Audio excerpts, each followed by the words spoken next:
Sidang jemaat yang dikasihi oleh Tuhan, marilah kita mengarahkan hati kepada Tuhan pada saat ini, beribadah dengan hati yang tulus dan penuh ucapan syukur. Pertolongan ibadah kita pada hari ini datangnya dari Allah pencipta langit dan bumi, Allah yang tidak pernah meninggalkan hasil perbuatan tangannya. Turunlah atas kita sekalian kasih karunia dan damai sejahtera dari Allah Bapa, Putra, dan Roh Kudus. Amin. Salam sidang jemaat yang dikasihi oleh Tuhan. Apa kabar?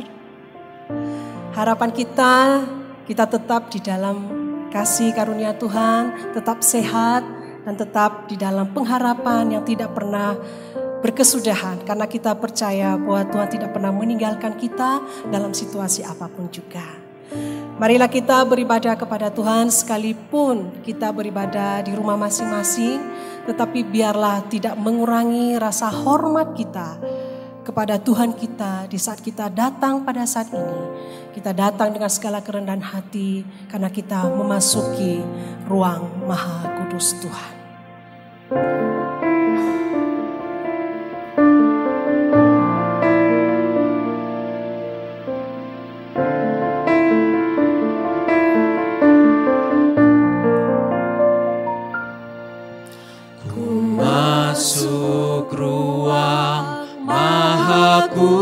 Kudus dengan darah anak domba, ku masuk dengan hati tulus, menyembah yang maha kuasa.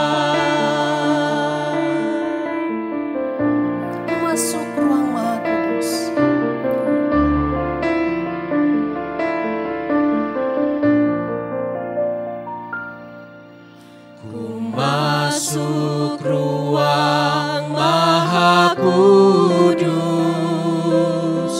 dengan darah anak domba, ku masuk dengan hati tulus, menyembah yang maha kuasa.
Engkaulah Allahku, aku mencari Engkau, jiwaku haus kepadamu, tubuhku rindu kepadamu, seperti tanah yang kering dan tandus tiada berair.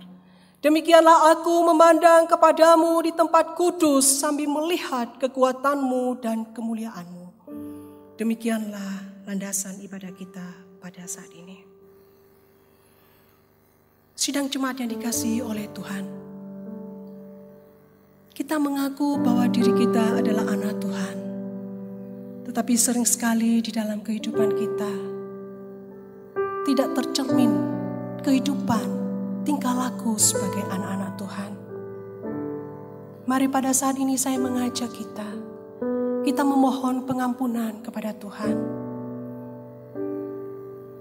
Biarlah Tuhan menolong kita, supaya kita menjadi anak-anak Tuhan yang sungguh berkenan di hadapan-Nya. Mari dengan segala kerendahan hati, kita memohon pengampunan atas dosa-dosa kita kepada Tuhan. Saya mengajak kita untuk berdoa dengan senyap.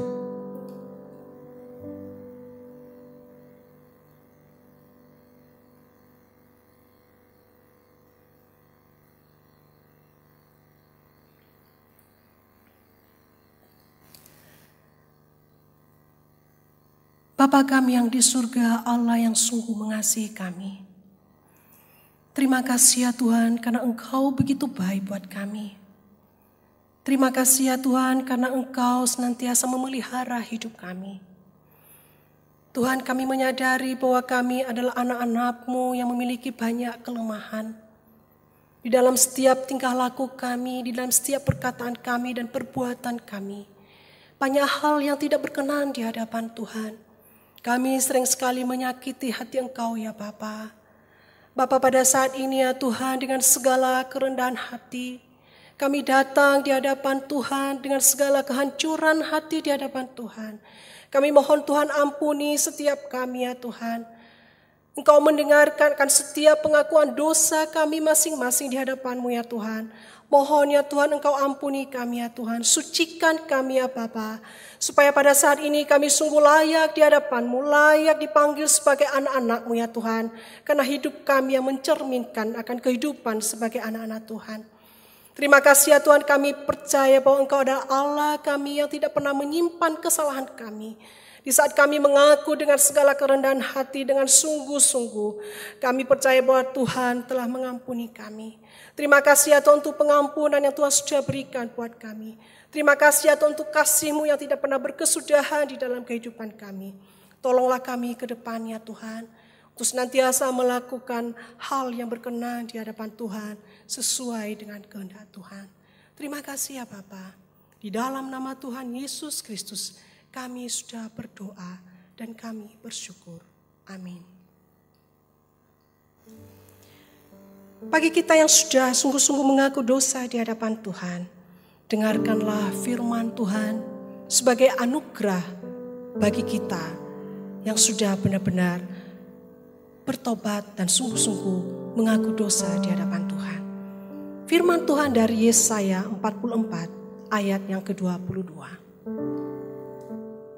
Aku telah menghapuskan segala dosa pemberontakanmu seperti kabut diterbangkan angin, dan segala dosamu seperti awan yang tertiup. Kembalilah kepadaku sebab aku telah menebus engkau. Dan inilah petunjuk hidup baru yang boleh kita lakukan dalam kehidupan kita hari lepas hari. Yang menunjukkan kepada kita bagaimana kita hidup sebagai anak-anak Tuhan. Dari Amsal 16 ayat 8 hingga ayat yang ke-9. Lebih baik penghasilan sedikit disertai kebenaran daripada penghasilan banyak tanpa keadilan. Hati manusia memikir-mikirkan jalannya, tetapi Tuhanlah yang menentukan arah langkahnya. Demikianlah firman Tuhan. Mari kita mengangkat pujian bagi Tuhan. Ku mau puji kasih-Nya.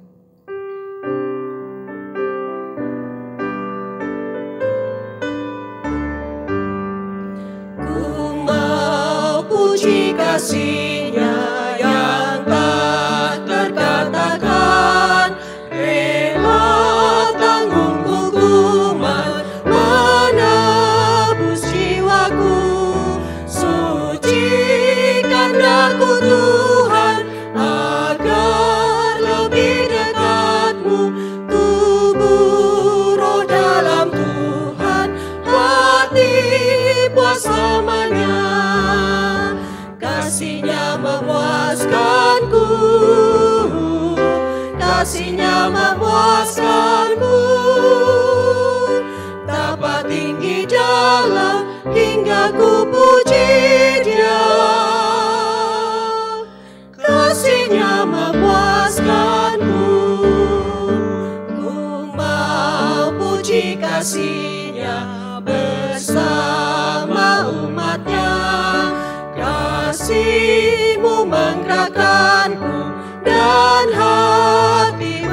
berkobar, rela jadi sobatku dan saling bersekutu.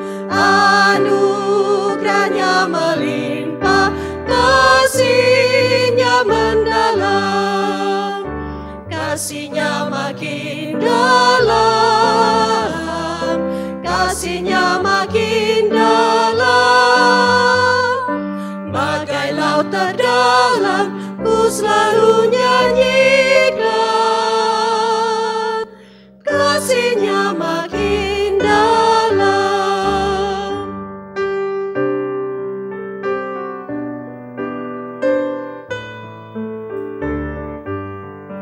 Ku mau puji kasihnya jauh dari yang ku mau, kelimpahan tak terduga penuhi hatiku.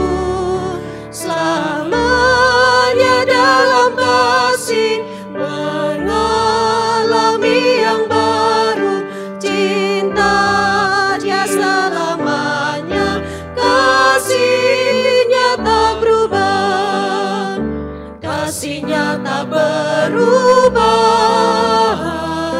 kasihnya tak berubah. Sampai selamanya ku mau naikkan puji, kasihnya tak berubah. Sidang jemaat yang terkasih dalam Kristus, sebagai anak-anak Tuhan yang percaya sepanjang abad dan zaman, marilah kita mengikrarkan pengakuan iman kita di hadapan Tuhan, pengakuan iman rasuli. Aku percaya kepada Allah, Bapa yang Maha Kuasa, Khalik langit dan bumi, dan kepada Yesus Kristus, anaknya yang tunggal Tuhan kita, yang dikandung dari Roh Kudus, lahir dari anak darah Maria, yang menderita sengsara di bawah pemerintahan Pontius Pilatus, disalibkan, mati dan dikuburkan, turun ke dalam kerajaan maut. Pada hari yang ketiga, bangkit pula dari antara orang mati, naik ke surga, duduk di sebelah kanan Allah, Bapa yang Maha Kuasa. Dan dari sana Ia akan datang untuk menghakimi orang yang hidup dan yang mati. Aku percaya kepada Roh Kudus, gereja yang kudus dan am, persekutuan orang kudus, pengampunan dosa, kebangkitan tubuh, dan hidup yang kekal. Amin. Mari kita bersama-sama masuk di dalam doa syafaat.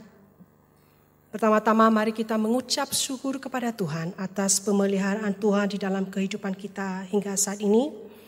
Sekalipun dalam kondisi yang mungkin tidak mudah bagi kita, tetapi kita percaya bahwa Tuhan senantiasa menyertai hidup kita. Yang kedua, mari kita berdoa bagi setiap jemaat Tuhan, khususnya GKT Blimbing. Biarlah Tuhan menyertai di dalam segala apa yang mereka lakukan, di dalam usaha mereka yang mungkin di dalam keadaan sulit, di dalam menghadapi situasi pandemik saat ini. Biarlah Tuhan menolong, memberikan kekuatan dan membuka jalan bagi segala kesulitan yang dihadapi. Kita juga berdoa bagi negara kita berdoa bagi pemerintah, kita berdoa bagi Kota Malang, kita berdoa bagi setiap orang-orang, biarlah mereka juga tetap melakukan apa yang sepatutnya dilakukan dengan menjaga diri, tetap menjaga jarak, tetap memakai masker, patuh kepada apa yang sudah ditetapkan sebagai ketetapan yang ditetapkan oleh pemerintah untuk kita lakukan selama pandemi ini. Kita berdoa biarlah Tuhan sendiri yang menolong memberikan kesadaran kepada setiap masyarakat di seluruh Indonesia ini. Kita juga berdoa bagi jemaat yang lemah tubuh, biarlah Tuhan menolong, memberikan kekuatan, memberikan penghiburan, dan biarlah Tuhan senantiasa menyertai mereka. Dan tetap berdoa juga bagi gereja kita, supaya Tuhan mencukupkan segala kebutuhan di dalam gereja kita. Mari kita berdoa bersama-sama, kita buka suara. Bapa di surga, kami datang di hadapan-Mu pada saat ini. Kami bersyukur atas kasih-Mu yang tidak pernah berkesudahan di dalam kehidupan kami. Kami bersyukur atas pimpinan Tuhan yang selalu ada di dalam kehidupan kami. Sekalipun di dalam keadaan susah, kesulitan, tetapi terang-Mu senantiasa menerangi hidup kami. Dan kami tidak sampai berputus asa. Kami tetap memiliki pengharapan kepada Engkau. Terima kasih ya Tuhan karena pemeliharaanmu yang tidak pernah berhenti di dalam hidup kami. Bapa di surga, pada saat ini ya Tuhan, kami menyerahkan hidup kami. Biarlah tetap kami memiliki hati yang sabar, bersandar kepada Tuhan di tengah-tengah kesulitan yang kami hadapi, di tengah-tengah apapun situasi yang kami hadapi. Biarlah pengharapan kami tetap di dalam Engkau ya Bapa. Kami berdoa juga ya Tuhan, kami menyerahkan ya Bapa untuk setiap jemaat-Mu ya Tuhan, khususnya GKT Belimbing. Biarlah Engkau menolong setiap mereka, memberkati setiap mereka. Kami tahu bahwa mereka juga mengalami banyak kesulitan di dalam usaha, pekerjaan, dan apapun yang dilakukan. Karena situasi yang tidak memungkinkan pada saat ini. Tetapi biarlah ya Tuhan Engkau sendiri menolong ya Tuhan. Engkau sendiri memberkati ya Bapa. Sehingga ya Tuhan mereka tetap berjuang, semangat, dan tetap berpengharapan di dalam Tuhan. Sehingga tidak berputus asa dan tetap percaya bahwa situasi seperti ini suatu saat akan berlalu sesuai dengan waktu yang Tuhan tentukan. Terima kasih ya Tuhan, kami juga berdoa, kami menyerahkan bangsa dan negara kami ya Tuhan. Kami percayakan pemerintahan di dalam bangsa Indonesia ini dari presiden dan wakil presiden dan semua pejabat-pejabat lainnya ya Tuhan. Biarlah Engkau sendiri menolong ya Tuhan setiap lapisan masyarakat ya Tuhan.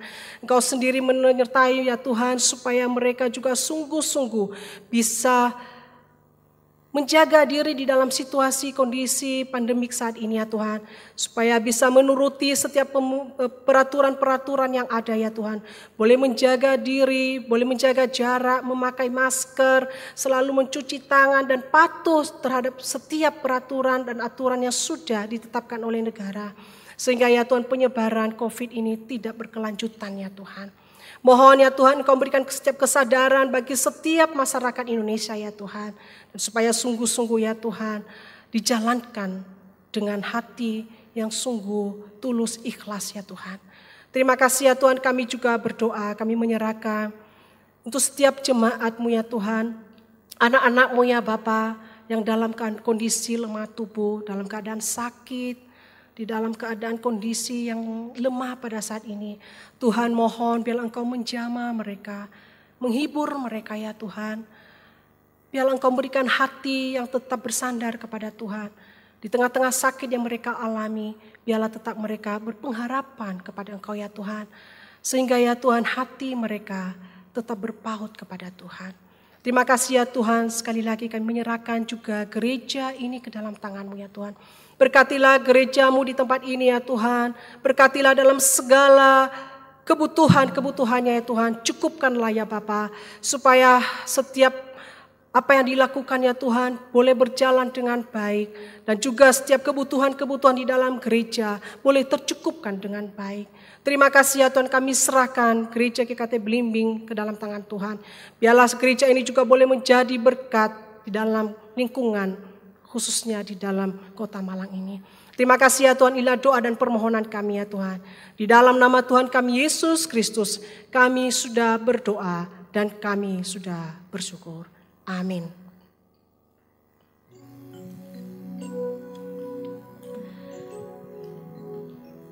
Sidang jemaat yang terkasih di dalam Kristus, sebentar lagi kita akan mendengarkan firman Tuhan yang akan disampaikan oleh Bapak Pendeta Gumulya Joharto. Marilah kita mempersiapkan hati kita, membuka hati kita, supaya firman Tuhan yang akan ditaburkan boleh sungguh menjadi berkat dan menolong kita melalui hari-hari kita. Mari kita mengangkat pujian, tiang awan, tiang api.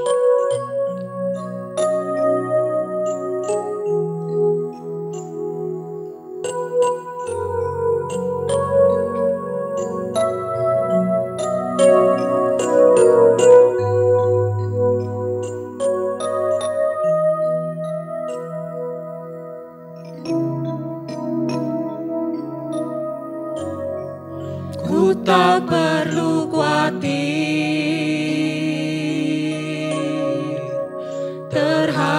terhadap apapun. Tangan-Mu yang penuh kasih menopangku tanpa henti. Ku tak perlu takut untuk melangkah maju. Hadirat-Mu yang berkuasa menjagaku senantiasa, seperti tiang awan yang meneduhkan dari terik siang. Hatiku selalu tenang di dalam tangan-Mu Tuhan, seperti tiang api yang menerangi dari gelap malam. Kau menjagai hidupku dengan kebaikan-Mu.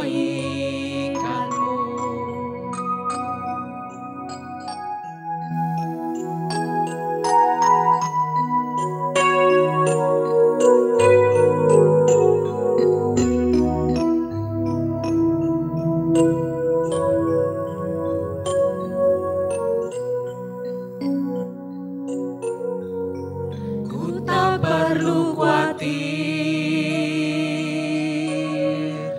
terhadap apapun. Tangan-Mu yang penuh kasih menopangku tanpa henti. Ku tak perlu takut untuk melangkah maju. Hadirat-Mu yang berkuasa menjagaku senantiasa, seperti tiang awan yang meneduhkan dari terik siang. Hatiku selalu tenang di dalam tangan-Mu Tuhan, seperti tiang api yang menerangi dari gelap malam. Kau menjagai hidupku dengan kebaikan-Mu.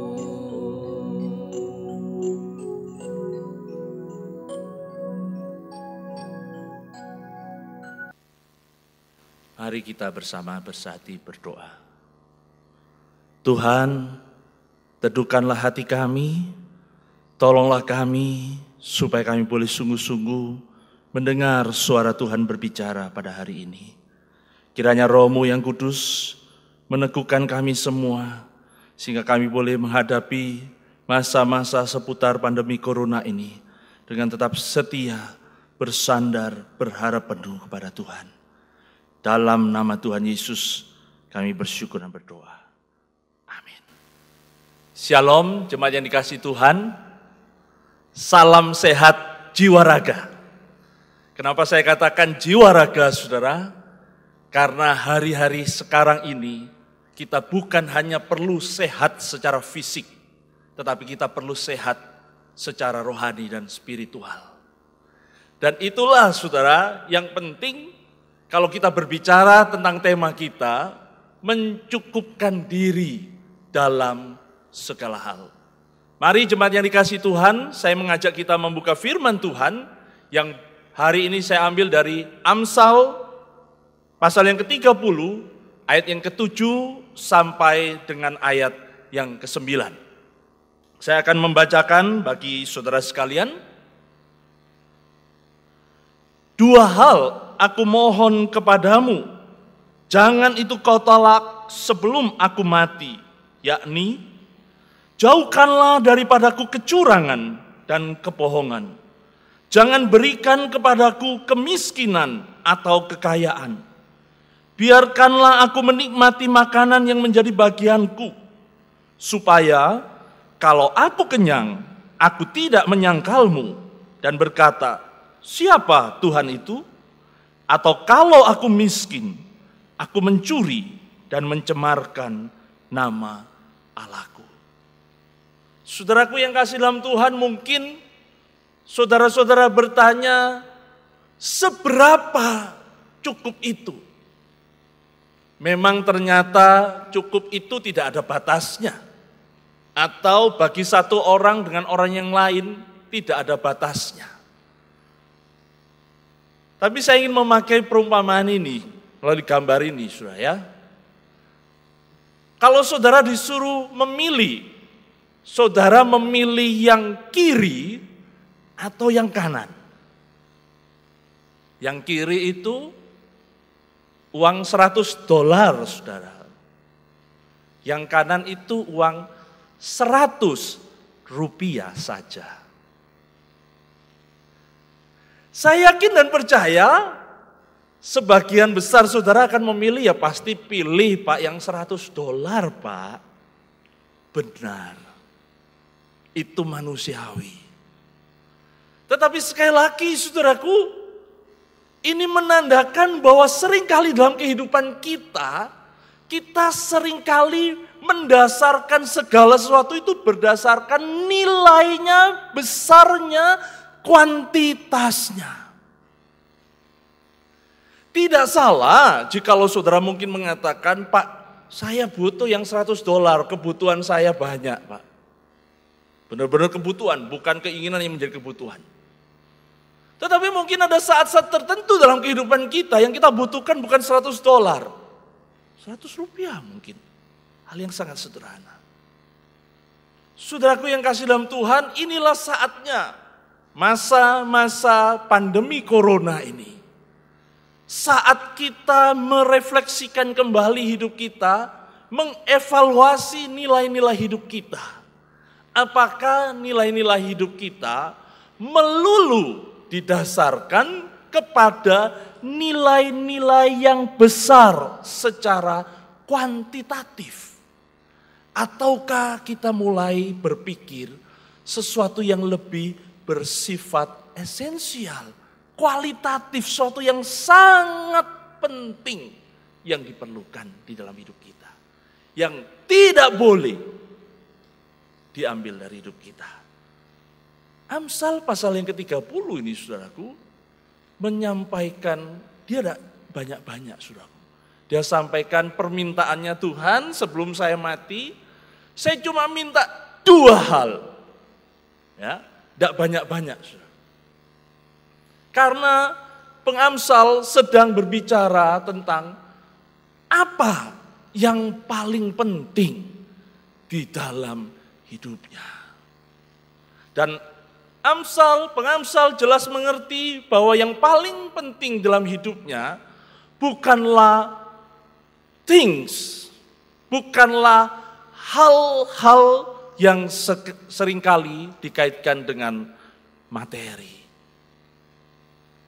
Tetapi seperti kata Mark Twain, 2 hari yang terpenting dalam hidup seseorang itu adalah hari di mana engkau lahir.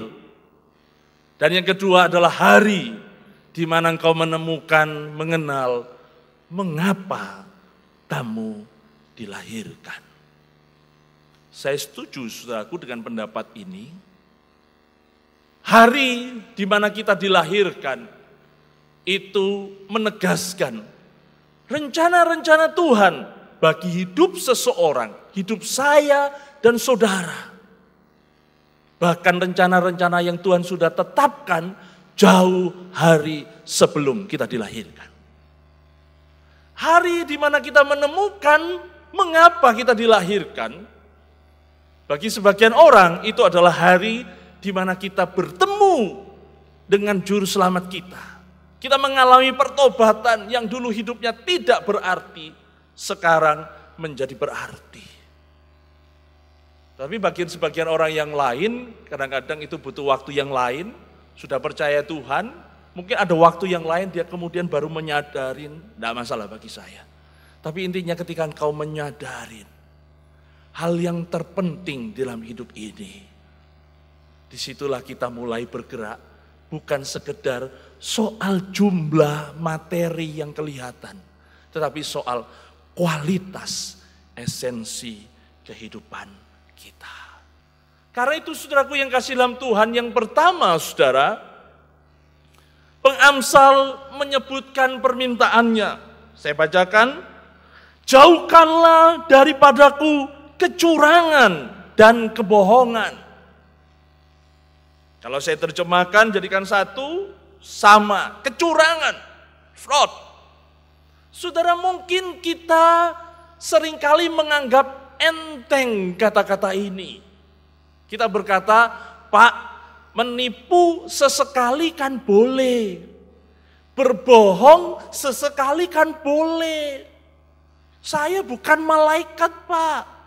Apalagi mungkin dalam dunia dagang ya pasti pernah ada tipu-tipu sedikit, gitu ya. Saudaraku yang kasih dalam Tuhan, mari kita pikirkan ini baik-baik. Kenapa pengamsal meminta hal ini? Jangan berikan padaku kecurangan ataupun kebohongan. Atau kata yang lain yang saya sambungkan jadikan satu adalah penipuan. Kenapa saudaraku? Kata kecurangan, penipuan itu saudaraku, di dalam bahasa Ibrani juga bisa berarti kosong. Emptiness. Kekosongan. Saudara mungkin bertanya, apa hubungannya ya Pak ya? Mari saya jelaskan. Saudaraku yang kasih dalam Tuhan, di dalam masa-masa pandemi corona ini, saudara, sering kita bertemu dengan kejadian-kejadian yang aneh-aneh. Salah satu yang mungkin melejit di masa-masa pandemi corona ini adalah selebgram dan YouTuber, saudara. Kenapa, saudaraku? Ya karena itu wilayah mereka, online semua, saudaraku ya. Tetapi entah mungkin stres, entah mungkin mencari konten, kita temukan selebgram, YouTuber yang aneh-aneh, saudaraku. Saya tidak sebutkan, saudara pasti tahu yang akhirnya dikejar-kejar dan sekarang di penjara. Kenapa, saudaraku? Dia ingin memenuhi kontennya, saudara ya. Kalau banyak yang ikut, banyak dapat duit kan dia, saudara ya. Tetapi ketika dia melanggar hal-hal yang esensial dalam hidup manusia, ketika dikejar-kejar, kalau tidak dikejar-kejar aman, saudara. Ketika dikejar-kejar, ketika hukum berbicara, kosong dia, saudara. Ketakutan, saudara. Kacau semua hidupnya. Benar-benar emptiness. Saudaraku yang kasih dalam Tuhan, berapa banyak orang-orang zaman sekarang, saudaraku, punya wajah, saudaraku. Tetapi wajahnya itu adalah wajah ketika bertemu dengan orang. Oh, karena bertemu dengan orang saya harus tersenyum. Tetapi hatinya dongkol. Sebenarnya wajahnya kosong, saudaraku. Wajahnya yang dipakai itu adalah wajah yang berganti-ganti, yang disesuaikan dengan apa? Dengan kebutuhan bertemu dengan orang. Karena apa? Loh, itu wilayah kerja saya, saudaraku. Saya kalau bekerja tidak tersenyum, wah nanti orang-orang tidak mau datang lagi. Berarti duit pemasukan berkurang. Perhatikan, karena ingin mendapatkan kecukupan atau bahkan kelebihan, dia mengorbankan identitas dirinya. Bukan barang baru, saudaraku ya. Pelawak adalah orang yang paling kesepian dalam hidupnya. Saya tidak bisa generalisasi 100%, tapi banyak buktinya, saudara ya. Pelawak yang banyak yang kena narkoba, saudara. Kenapa, saudara? Dia menampilkan wajah yang berbeda di hadapan orang, ketawa, ketawi. Tetapi di rumah hidupnya hampa, sepi, kosong. Apalagi kalau pamornya sudah turun, saudaraku. Dia butuh sesuatu untuk menenangkan dia. Dan yang paling gampang karena dia masih punya duit, narkoba itulah yang dia lakukan. Dia tidak punya wajah. Dia tidak punya identitas. Saudara, karena itulah marilah kita kalau berbicara tentang kecukupan, saudara, jangan pernah berbicara dulu soal materi. Tetapi bicara soal hatimu, identitasmu, pribadimu di hadapan Tuhan. Apakah engkau merasa adalah orang yang cukup? Karena engkau adalah dilindungi oleh Tuhan. Bahwa engkau adalah anak putra dari Sang Bapa Allah yang perkasa. Itulah yang memberikan damai sejahtera. Itulah yang memberikan perlindungan. Itu yang memberikan shalom, kesempurnaan di dalam hidup ini. Saudara, mari kita bertanyakan. Apakah identitas kita? Apakah wajah kita? Apakah wajah kita adalah seperti yang Tuhan inginkan, yang Tuhan harapkan? Tujuan hidup kita seperti yang Tuhan inginkan dalam kehidupan ini. Jikalau itu, saudara pasti orang yang berkecukupan dan tidak pernah kekurangan. Permintaan yang kedua, saudaraku, itu disampaikan dengan pernyataan yang menarik, saudaraku. Saya bacakan, jangan berikan kepadaku kemiskinan atau kekayaan.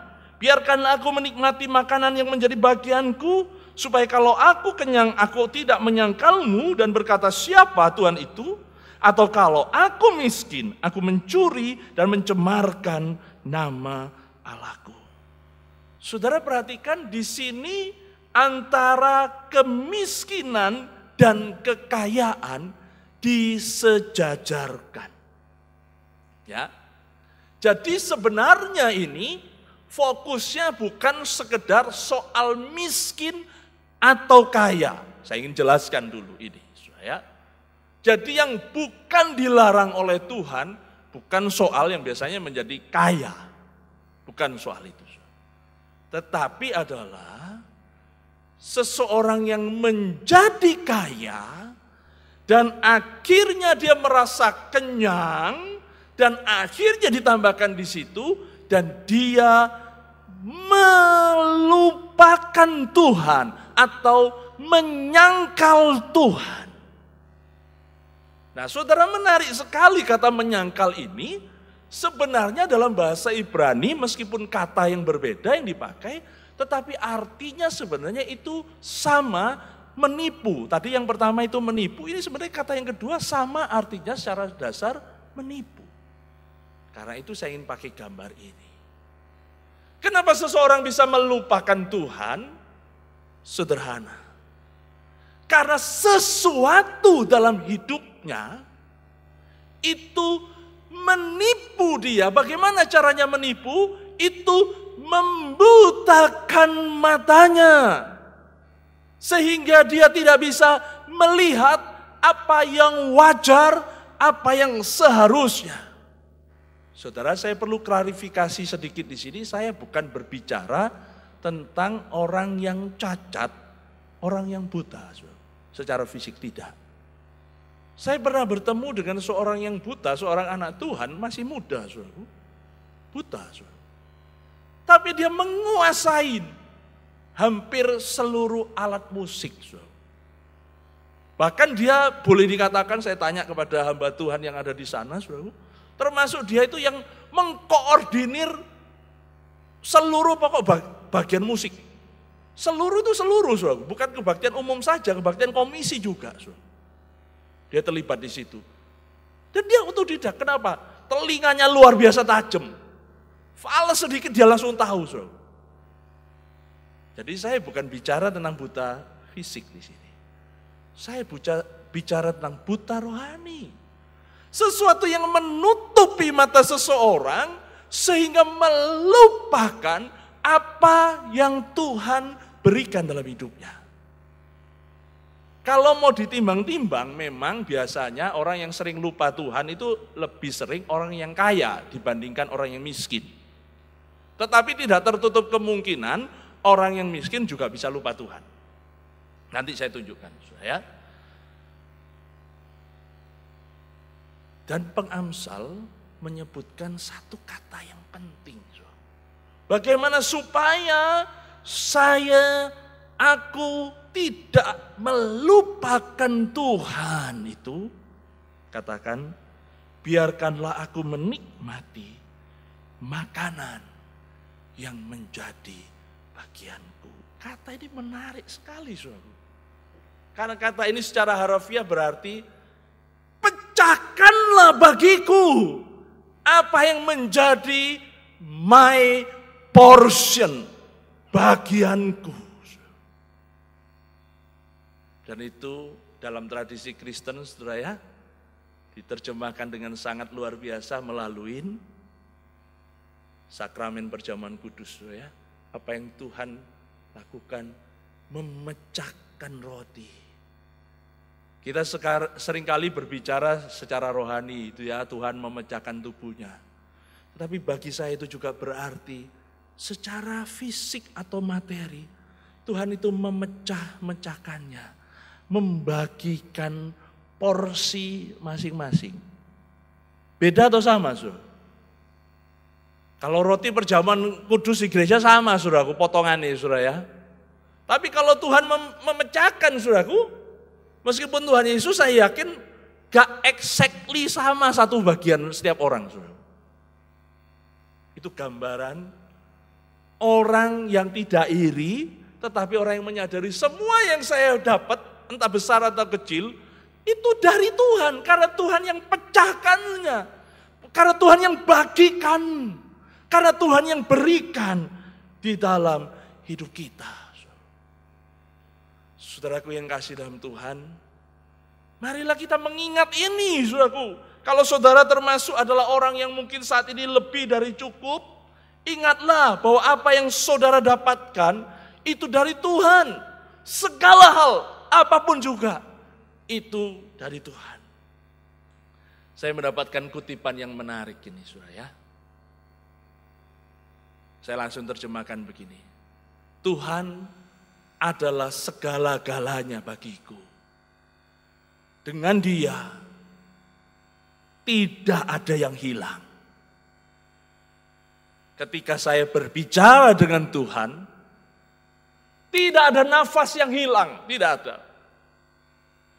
Ketika saya berjalan dengan Tuhan, tidak ada kekuatan yang hilang, tidak makin capek. Ketika saya menanti Tuhan, tidak ada waktu yang terbuang. Ketika saya trust in God, percaya sepenuhnya kepada Tuhan, kata-katanya berbalik. Saya tidak akan pernah terhilang atau tersesat. Saudaraku yang kasih dalam Tuhan, marilah kita tanyakan kepada diri kita sendiri. Apakah God is my everything? Apakah Tuhan itu adalah segala-galanya, saudaraku, di dalam hidup kita? Dan kemudian kita menginjak subbagian yang kedua. Kalau tadi berbicara lebih banyak tentang orang kaya yang lebih mungkin sering lupakan Tuhan. Tetapi marilah kita juga berbicara tentang kemiskinan yang juga ditolak oleh pengamsal, saudara. Karena orang miskin seringkali apa, saudara? Cari alasan. Umpamanya, saudara, kenapa kamu mencuri? Lapar, Pak, gak punya duit. Benar, saudara ya? Saudara boleh kembangkan itu dengan banyak kejahatan yang dilakukan. Kalau biasanya tingkat-tingkatnya itu tingkat-tingkat yang level-level cukup bawah, saudara ya. Maling ayam, maling apa gitu, saudara ya. Sudah perhatikan, alasannya selalu, gak punya duit, Pak. Ya, saudara ya. Tapi di luar itu, sebenarnya dia sedang mengorbankan identitasnya. Kenapa? Karena pengamsal mengatakan, jangan buat aku miskin, kalau enggak nanti aku mencuri dan apa? Mencemarkan nama Tuhan di balik kita, di dalam diri kita yang kita sandang ini bukan sekedar diri kita, ada nama Tuhan yang kita bawa. Nah, saudara mungkin ini salah satu contoh saja, saudara ya. Ini adalah orang yang pura-pura buntung, saudara. Tangannya dimasukkan begitu, saudara ya, dan dia berbaring di pinggir jalan untuk mendapatkan, ya menjadi pengemis, mendapatkan uang. Dan rata-rata yang begini ini, saudara, banyak dapatnya, saudara. Padahal di foto yang lain ini ternyata dia bisa merokok dengan tangannya, saudara. Oke? Dia merasa mungkin berpikir seperti ini, saudara. Buat apa aku kerja susah-susah ya? Aku begini aja punya dapat duit banyak. Tetapi dia sedang mengorbankan identitasnya. Dia lebih senang gulung-gulung di pinggir jalan untuk mendapatkan uang daripada menggunakan tangan dan kakinya untuk melayani, untuk hidupnya dia. Tidak usah mau melayani Tuhan, untuk hidupnya dulu, saudara. Saya yakin dan percaya justru Bapak Ibu yang di rumah sekarang, saudara ya, kadang-kadang bosan di rumah apa? Karena tidak lakukan sesuatu, harus melakukan sesuatu. Kalau dulu mungkin banyak kerja, kurang tidur, kepingin istirahat. Sekarang mungkin lebih banyak istirahat, tetapi juga akhirnya melakukan sesuatu, melakukan pekerjaan. Kenapa, saudara? Karena secara alamiah kita tuh manusia ingin melakukan sesuatu yang berguna. Baik diri sendiri, apalagi kita sebagai orang percaya untuk orang lain. Saudara, Bill Gates pernah mengatakan kata-kata yang menarik. Saudara. Jika kamu dilahirkan miskin, itu bukan salahmu. Tetapi jikalau kamu mati dalam kemiskinan, itu salahmu. Ngerti ya? Jadi, tidak usah menyalahkan masa lalu. Aku keluarganya miskin, orang tua aku kacau, aku tidak punya duit, makanya saya miskin. Oke, itu bukan salah kamu. Tetapi respon kita hari ini dan sampai kita mati menentukan. Kalau sampai mati kita masih singgung, iya saya miskin sekarang karena orang tua saya miskin, orang tua saya jahat dan lain sebagainya.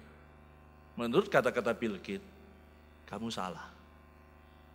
Saya memahami miskin di sini jangan dibandingkan, oh kalau sudah kaya itu seperti Bill Gates. Enggak, saudara. Saya memahami orang yang mati miskin itu adalah mati dalam tingkat yang sama waktu dia lahir. Dulu lahir segini, matinya segini. Tidak ada peningkatan sama sekali, saudara. Satu tahap pun nggak ada. Itu adalah orang yang mati dalam kemiskinan. Itu yang salah. Saya tidak berbicara soal kekayaan berlimpah, enggak. Tapi orang yang hidup lebih lagi. Dan sesuai tema kita, mencukupkan diri. Disitulah belajar mencukupkan diri. Saudara, saya ingin menutup khotbah saya dengan sebuah cerita. Baru beberapa saat yang lalu, saudara ya, seorang teman cerita-cerita. Kemudian kami kaget, dia berkeluarga, saudara tahu anaknya berapa, saudara? Ayo Pak. 1, 2, 3 salah semua, saudara. Anaknya 6, saudara. Saya kaget, saudara. Ini bukan orang umur 80 tahun, sekarang anaknya 6, 8 itu wajar. Ini ya seusia kami, begitu saudara ya. Anaknya 6, saudara. Terus tanya, loh kok sampai 6? Ceritanya panjang, sederhananya, KB-nya gagal terus, saudaraku. Pakai KB ini gagal ternyata pokok punya anak terus sampai 6. Saudara. Oke, saya tidak bicarakan itu, ya mungkin ada sedikit mistik dalam kehidupannya gitu, saudara, ada sedikit kesalahan dalam hal itu. Tapi yang saya tertarik ketika berbicara dia ngomong begini, saudara. Tapi yang penting, hidup saya sekarang damai. Suami saya cuma security, saudara. Tugas keamanan, saudara. Saudara tahu gajinya berapa, saudara. Tetapi dia merasa cukup saja. Ini bukan basa-basi, saudara. Karena ketika kami tanya, saudara, rumahmu, kamu tinggal di mana? Rumahmu? Rumah saya sendiri, nyicil. Sudah tahu ya maksud saya ya? Ini bukan sekedar orang yang basa-basi cukup, tapi kalau itu ngemis, enggak. Saudara. Tetapi contoh nyata bagaimana orang yang mungkin saja karena keadaan, karena kesalahan mungkin, dia poor, miskin. Tetapi dia tidak hancur dalam kemiskinannya. Saudara. Dia memiliki identitas dalam Kristus, orang Kristen, mengalami kasih Tuhan, mengalami kelimpahan, itu kecukupan dalam Tuhan, dan dipraktikkan, saudaraku, dia bisa mengatur keuangannya sedemikian rupa. Saya tidak tahu, mungkin makannya tahu tempe, saya tidak tahu, saudara ya. Tapi yang penting hidup, anaknya sudah ada yang kuliah, saudaraku, dan punya rumah sendiri, bayangkan, nyicil, saudaraku. Luar biasa, saudaraku. Ada mungkin satu tambahan sedikit cerita yang dia sempat katakan, saudaraku. Sempat ada masalah, sakit, saudaraku. Anaknya, saudaraku. Terus harusnya kalau di Indonesia, dia itu harus dioperasi. Tetapi sang suami ini sebagai security, saudara ya, sering bertemu dengan orang. Satu kali dia bertemu dengan dokter dari Singapura. Saudara. Mungkin dia terlihat rajin bawain tas kopernya atau apa begitu, saudara ya. Satu hari ditanya-tanya, saudara. Ditanya-tanya. Dia cerita. Terus apa yang terjadi, saudara? Dokter ini ngomong, kamu kalau di Indonesia pasti sudah dioperasi. Bentar ya, saya pulang Singapura, kalau saya balik lagi, saya kasih obat. Benar, saudaraku, ditepatin, dikasih obat itu tanpa operasi, sembuh. Sudah lihat? Tuhan kita adalah Tuhan yang kaya, saudaraku. Tuhan kita adalah Tuhan yang kaya, yang bisa menyalurkan berkat-berkat Tuhan dengan cara yang paling tidak terduga sekalipun dalam hidup manusia. Tetapi pertanyaannya satu, apakah kamu tetap mengandalkan Tuhan, menaruh identitasmu di dalam Tuhan, tidak menggadaikan identitasmu hanya gara-gara corona, pandemi, apalagi, saudaraku? Tidak, kau bertahan, inilah hidupku, inilah sukacitaku, susah-susah sedikit, tidak apa-apa, aku tetap ikut Tuhan, aku tetap percaya Tuhan, pegang teguh Tuhan. Tuhan berikanlah, tolong saya, cukupi saya. Dan kok saya yakin dan percaya orang yang demikian adalah orang yang akan diberikan berkat dalam kehidupannya oleh Tuhan. Saya tidak tahu keadaan saudara saat ini, banyak memang yang mengeluh, saudaraku, semua susah. Tapi marilah kita percaya, Tuhan kita adalah Tuhan yang memiliki banyak gudang persediaan sumber kehidupan. Dia akan mencukupkan saudara, melimpahi saudara dengan segala kebaikannya. Jangan kau khawatir, karena Tuhan menyertai saudara setiap saat. Amin. Mari kita berdoa. Tuhan, firman-Mu sudah diberitakan.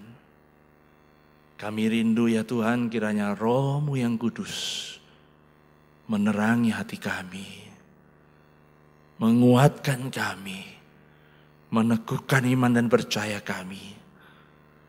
Sehingga bahkan di tengah-tengah pandemi karena corona ini Tuhan, Kau tetap berikan damai, sukacita, yang abadi yang Tuhan nyatakan dalam hidup kami. Penuhi kami Tuhan dengan segala kepenuhan-Mu Tuhan. Sehingga kami boleh keluar sebagai pemenang melewati masa-masa krisis ini Tuhan. Dengan tetap percaya dan bersandar pada Tuhan. Teguhkanlah iman kami Tuhan. Karena kami percaya Tuhan adalah Allah yang Immanuel. Dalam nama Tuhan Yesus kami bersyukur dan berdoa. Amin. Tuhan memberkati saudara sekalian.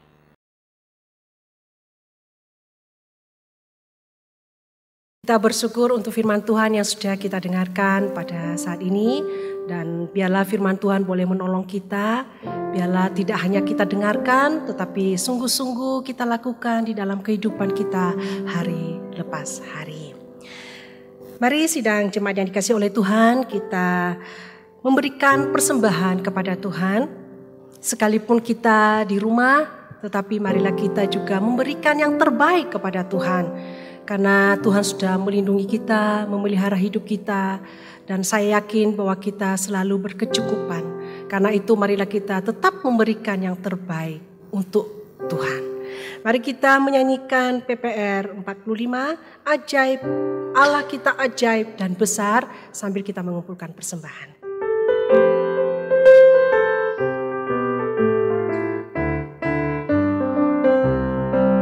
Allah kita ajaib dan besar, Allah yang ajaiblah, Allah yang cinta kita semua berkati dengan limpah. Allah yang ajaiblah, Allah kita ajaib dan besar, Allah yang ajaiblah, Allah yang cinta kita semua berkati dengan limpah. Allah yang ajaiblah, Allah kita ajaib, Allah kita ajaib dan besar, Allah yang ajaiblah, Allah yang cinta kita semua berkati dengan limpah. Allah yang ajaiblah, Allah kita ajaib dan besar, Allah yang ajaiblah, Allah yang cinta kita semua berkati dengan limpah. Allah yang ajaiblah, Allah kita ajaib, Allah kita ajaib.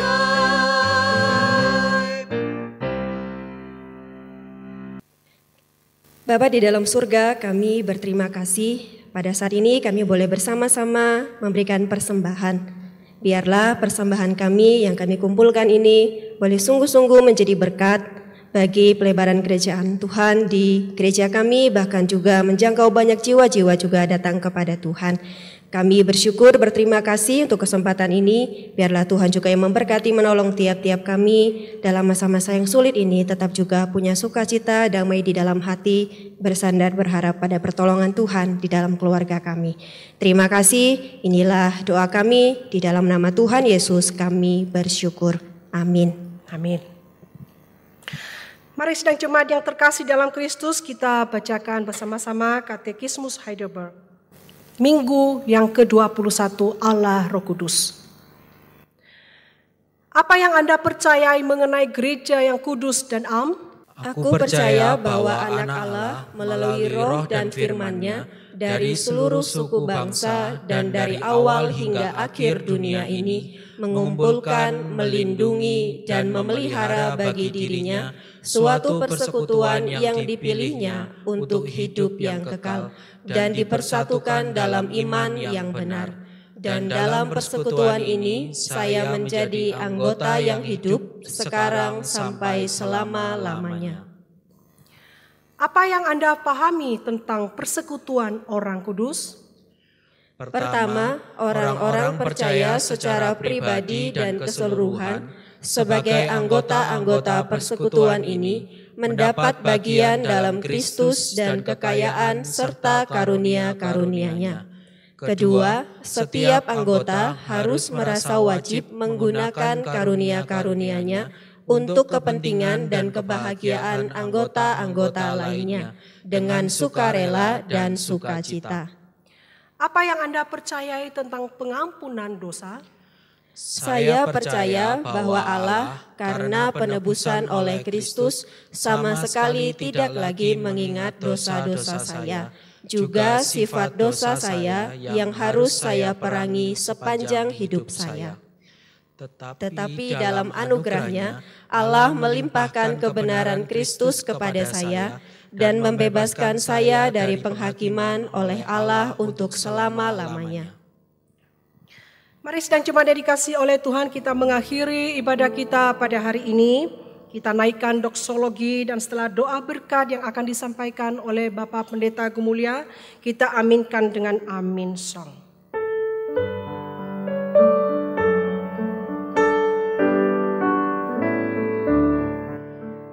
Puji Allah Bapa Putra, puji Allah Roh Kudus, ketiganya yang Maha Esa.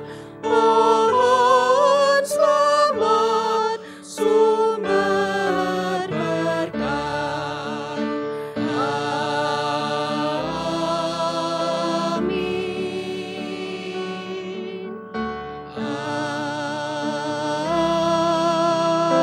Amin. Jemaat yang dikasihi Tuhan, marilah kita pulang dengan menerima berkat Tuhan. Kiranya kasih Allah yang besar memberikan shalom, damai sejahtera sejati dalam hidup kita. Kiranya anugerah keselamatan dalam Tuhan kita Yesus Kristus memberikan identitas sejati di dalam Tuhan. Dan kiranya bimbingan dan kuat kuasa dari Allah Roh Kudus memberikan pemenuhan, kecukupan, kelimpahan dalam hidup kita dari sekarang dan sampai selama-lamanya. Amin. Amin.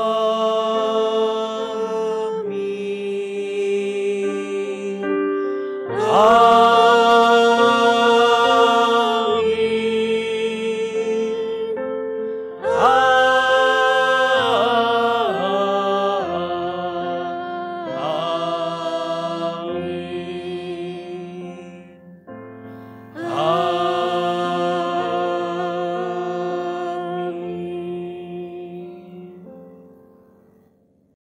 Silakan jemaat mengambil saat teduh. Ibadah kita selesai, Tuhan Yesus memberkati.